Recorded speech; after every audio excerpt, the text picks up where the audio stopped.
સમોસાની લારી આખું વરસ ચાલતી હોય છે અને એટલે એની કોઈ સિઝન ના હોય.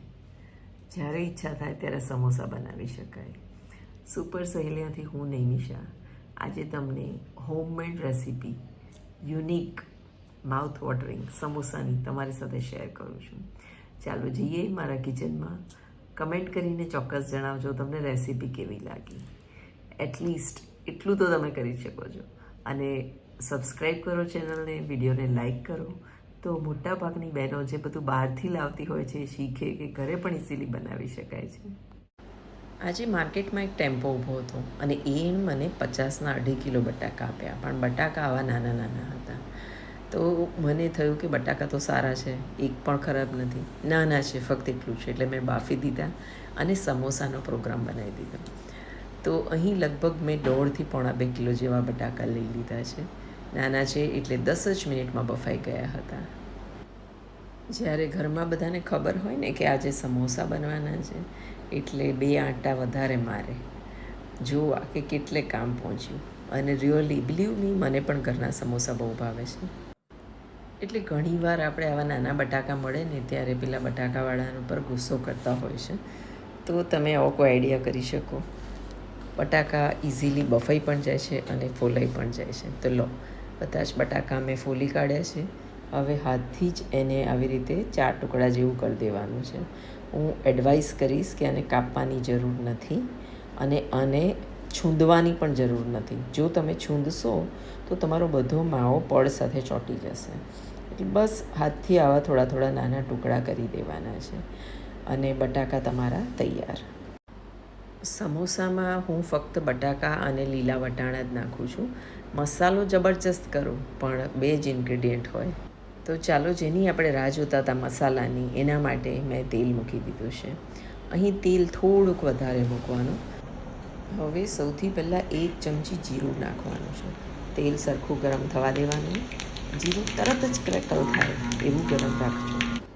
અને જેવું જીરું ફૂટે એટલે 1 ચમચી ભરીને વલિયારી નાખી દેજો. વલિયારીનો સ્વાદ સમોસામાં બહુ મસ્ત આવે. અને સાથે 1 ચમચી ભરીને આખા ધાણા પણ નાખવાના છે. યાદ રાખજો, વલિયારી અને ધાણાથી જ સમોસાનો સ્વાદ આવે છે. આ જગ્યાએ મસાલો નાખવામાં ઉતાવળ કરવી નહીં. ધાણા પણ સરસ ચડી જશે, ત્યારે વલિયારી અને ધાણાનો સ્વાદ આવશે.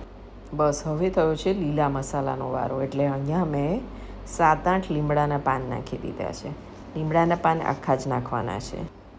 અહીં આપણે લીલા મરચાં જે લગભગ 7 થી 8 મેં ક્રશ કરીને રાખ્યા હતા એ, અને પ્લસ ઝીણી ઝીણી 2 ડુંગળી કાપીને નાખવાની છે એ.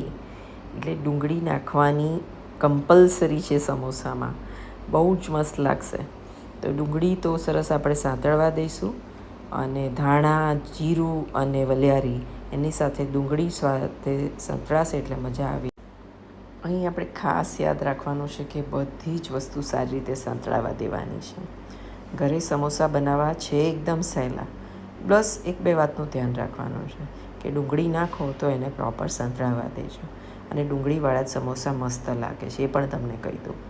ચાલો, હવે થોડીક હળદર નાખી દઈએ એટલે થોડોક પીળાશ પડતો સ્વાદ આવી જાય. અને થોડુંક આપણે લાલ મરચું પણ નાખી દઈએ. બસ બધું સરસ રીતે મિક્સ કરવાનું છે અને વારાફરતી નાખવાનો હેતુ એટલો જ કે બધું સરસ સંતળાય.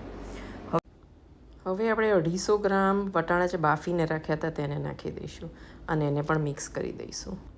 આગળ જે બાફેલા બટાકા તમને બતાવ્યા એને થોડા થોડા હાથથી મેં કાપ્યા હતા, એને ડાયરેક્ટલી નાખી દેવાના છે. અને અંદર 2 ચમચી મેં મીઠું નાખી દીધું છે. મસાલો લગભગ પતી ગયો છે. થોડોક લીલો મસાલો પાછળથી નાખીશું અને આને સરસ રીતે મિક્સ કરી દઈશું. હવે લીલા ધાણા ચોક્કસ નાખો, તમારી પાસે જેટલા હોય એટલા નાખી શકાય. અને ફુદીનો ક્રશ કરીને નહીં, ઝીણો ઝીણો કાપીને નાખો. ક્રશ કરી નાખશો તો કાળું પડી જશે અને કડવું થઈ જશે. બસ ફુદીનો માપનો નાખજો.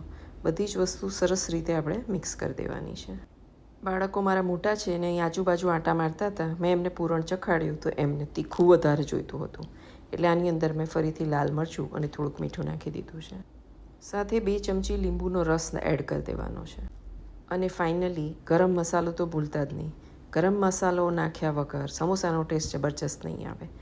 તો જે પણ ગરમ મસાલો તમે વાપરતા હોય એ નાખી શકો છો, કોઈ પણ દાળ શાકનો ગરમ મસાલો.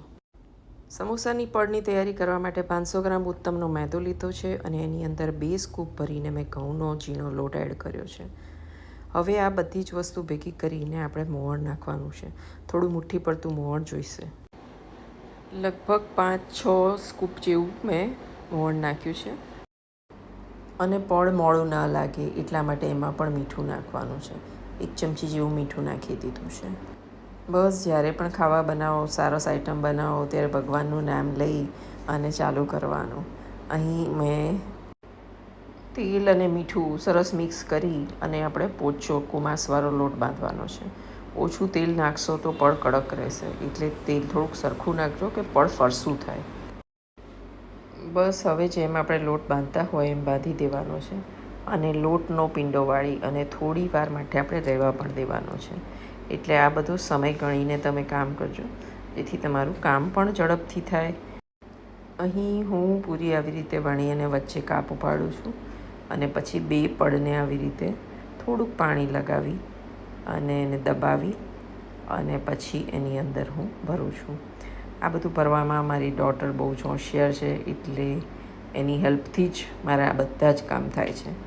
મસાલો બનાવો ને બધું તો હું કરી લઉં, લોટ પણ બાંધી આપું, પણ એ બહુ સ્પીડથી ભરે છે, એટલે ફટાફટ કામ પતી જાય છે. નહીં તો સમોસા બનાવવાનું એકલા હાથે મને બહુ અઘરું લાગે છે.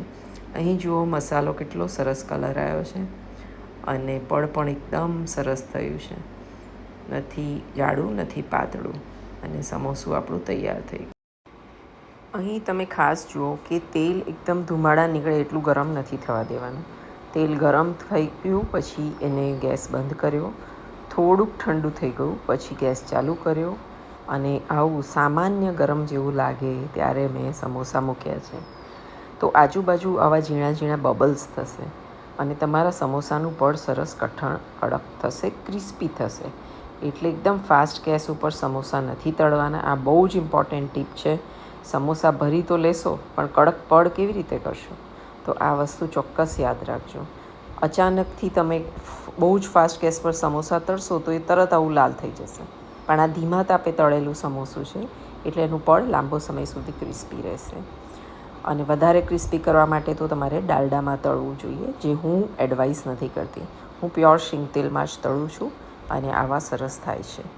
તો આ રેસીપી તમે ચોક્કસ બધાની સાથે શેર કરો, જેથી બધાને ખબર પડે કે સમોસા કેવી રીતે ઇઝીલી બનાવી શકાય.